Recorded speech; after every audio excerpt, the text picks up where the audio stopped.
My name is Angela Dulis, co-owner of the Baked Apple Breakfast Company in Downers Grove, Illinois. First and foremost, we would like to thank you for consistently supporting not only us, but all locally owned small businesses. We offer takeout, Grubhub, and DoorDash orders online or through your mobile application. And we also, as you can see, set up this beautiful patio, following state and CDC social distancing guidelines. Thank you for your support. Now let's turn it over to the real stars of the show, some of our featured items. So first we will start off with one of our newer menu items, the Leonidas wrap, which is a fun play on a traditional gyro sandwich, but served in a tortilla wrap with lettuce, tomato, onion, feta, and tzatziki. One of our next items is one of our top sellers and one of the main things we are known for, the company French toast, which is challah bread French toast stuffed with our sweet cream cheese and topped with caramelized apples and a touch of sauce. Our next item is the Conchita burger with avocado, bacon, cheddar, and chipotle sauce served with French fries.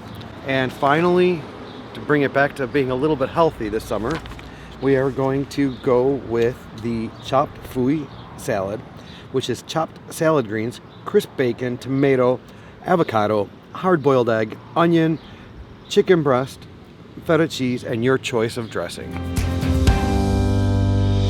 We're gonna get our bourbon right here. Woodford, that is the mint julep whiskey of choice. You got your fresh mint, your sugar, and your Angus syrup. That's all you need to make this cocktail amazing. When you do it like this, it becomes a summer cocktail. So you're gonna feel your mint, right? You only want the leaves, you don't want the stems, because the stems are just gonna have, you know, that plant flavor to them, the chloroplast. Bitter. You don't need it. You just want that good minty effervescence.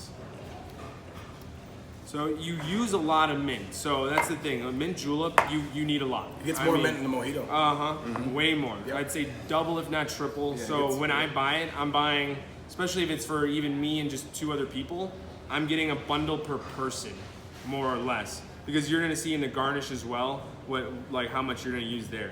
So, I mean, that's about, you know, probably 15 leaves. I actually like to go a little heavier on mine. So, but that's the best part about this is you can dial it in to your preference, right? So, sugar. The sugar, because it is a rich syrup, it's gonna go a lot farther than your standard simple is gonna go. Yes. I like to start with 0.25 for this drink because it uses a little bit more whiskey. I'm gonna go up to about 0.5, and the mint's gonna calm things down a lot. So you're gonna do your ½ ounce right on top of the leaves, and then you're gonna do 2 really nice dashes of Ango. So you got your sugar, your bitters, your mint. Now we muddle. So you want to get in there and really break that down. Get a nice press. Not too hard, you'll splash what you just put in there out. And then I like to do a little spin, a little crush, a little spin, because then you're spreading that on the glass as well. So once you see, like, you can see the plant really starting to break, and you can even smell it just kind of coming up into your face. That's when you're ready. So you can take your muddler, throw it off to the side. We got our crushed ice, which is, like I said, that's that key to the perfect julep. You're gonna add a little bit of your whiskey first. So it's 2 ounces of whiskey. I'm gonna do 1 ounce first, stir, ice, and then top with the 2nd ounce. And that's important because for the reason of getting those flavors to come through, you want it to saturate in the whiskey just a touch first. Because otherwise, if you just chuck the ice on there, it's just gonna keep all those herbs and everything at the bottom, and those flavors aren't gonna pop through like you want them to.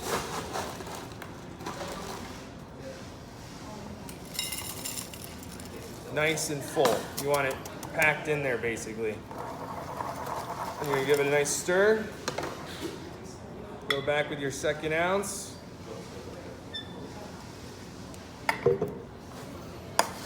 This is important, you gotta stir.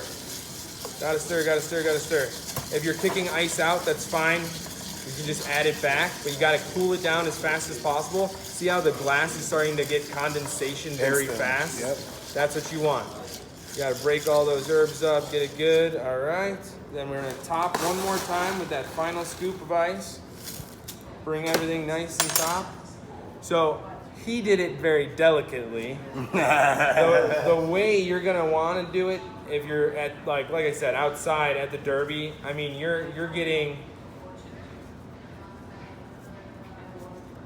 more like something along these lines here. And then you always want to open it. That is gonna bring it to where you can smell those. Express it, yep. So you're gonna take that too, and you're gonna go in there with a nice big push. I mean, that's really what you want right there. That's gorgeous. And then you've got all of this. So the reason why I said earlier, where this garnish is not only beautiful, but for actual use, is because when you come up, you should be engulfed in that mint, and then get the whiskey as well.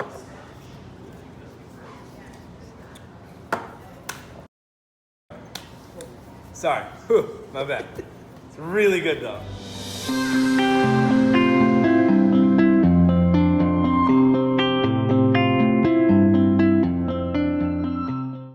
We're at the North American Pizza and Culinary Academy, where I'm one of the co-founders and the master instructor of the school. We're part of the oldest pizza school in Italy, which is called Scuola Italiana Pizzaioli. My official title is Mastro Istruttore. We're a group of less than 100 master instructors throughout the world. We're an accredited pizza school, the 2nd in the United States, the other being in California. We try to give the most accurate experience and try to remain as traditional as possible, just like you were to travel to Italy and take this pizza class. To us, it was a very special thing because it really gave us an opportunity, number one, to support the Midwest, what we're doing in baking, and then obviously in education, trying to, give some kind of something back to the next generation of pizza makers to come.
From Sandhill Coffee.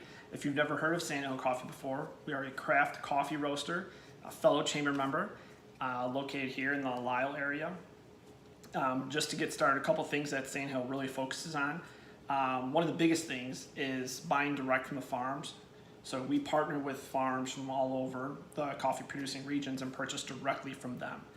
One of the really nice things about doing this is that we and you, the end consumer, know that the funds are going directly back to the farm. So on the farm, that's providing, funds for social projects, environmental projects, and just taking care of the farmers. They're the ones doing the hard work all year round, and we're enjoying this delicious coffee.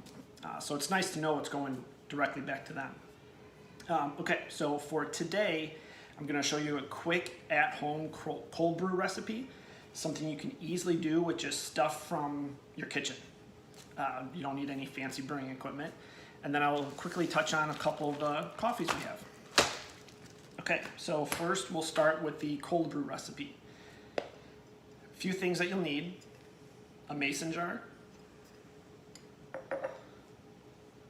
quarter cup measuring cup,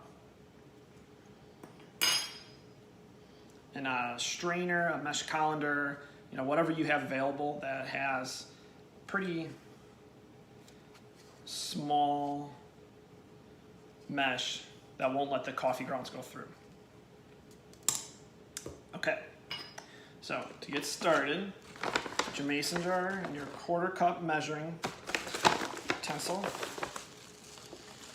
You take a quarter cup of coarsely ground coffee. That's important. You want to use coarsely ground coffee so that for cold brew, the chunkiest that your grinder can grind the coffee beans at. Okay, so you dump in the grounds. Okay, so you got your mason jar with the coffee grounds. And next, you'll just want to fill it with water. I suggest doing this slowly so it doesn't all splash out and make a huge mess. Maybe speaking from experience. But so fill this with water and cap it.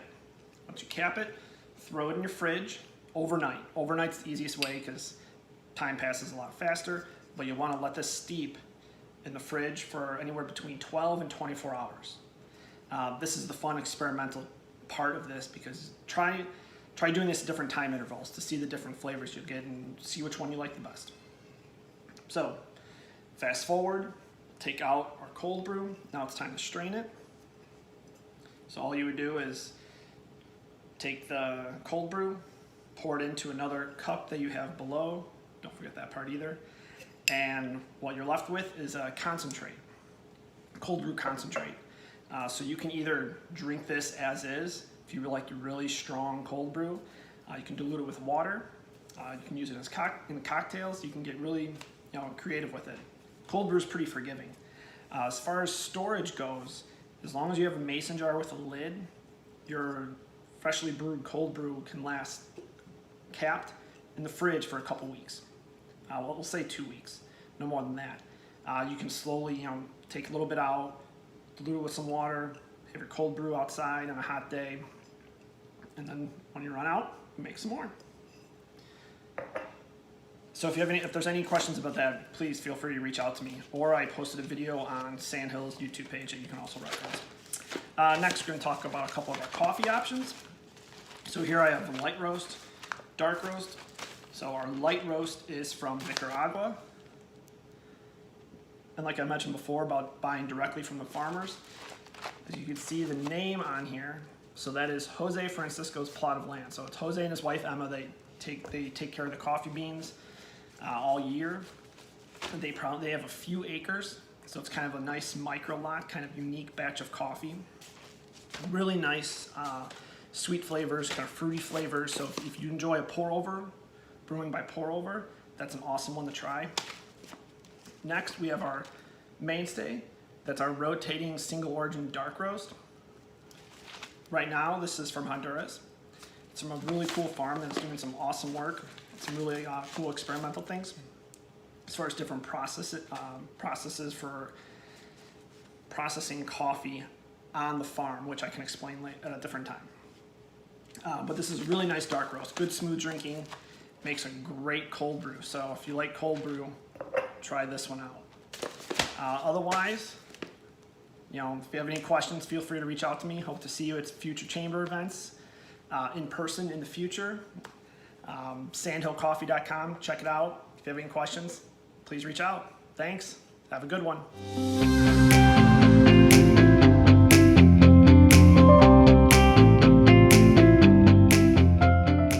Welcome to Skuddlebutts Pizza and Catering in Downers Grove. We're right here at 440 Ogden Avenue. We're 1 block west of Fairview, and we are on the north side of the street. Come on in. We specialize in takeout, delivery, and catering. We do events of all sizes. We'll start off here in our pizza kitchen, where we got Brian cutting some pizzas up. Come on in. Then we take you back to our catering kitchen. Where Oscar's mixing up some pulled pork, some tavern roasted potatoes, pasta salad, Italian sausage. We got the grill line over here.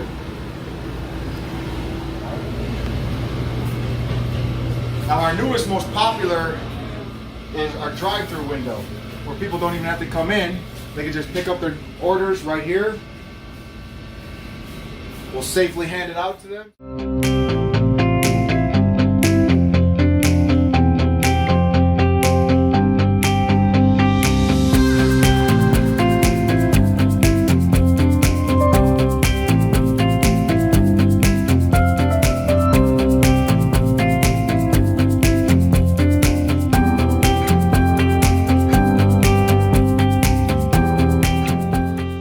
Skuddlebutts, we do events of all different sizes and budgets. We have budgets starting at $6.95 per person, where you can choose 2 meats, a side, and a salad, and tell us how many people you got, and we'll work it up for you.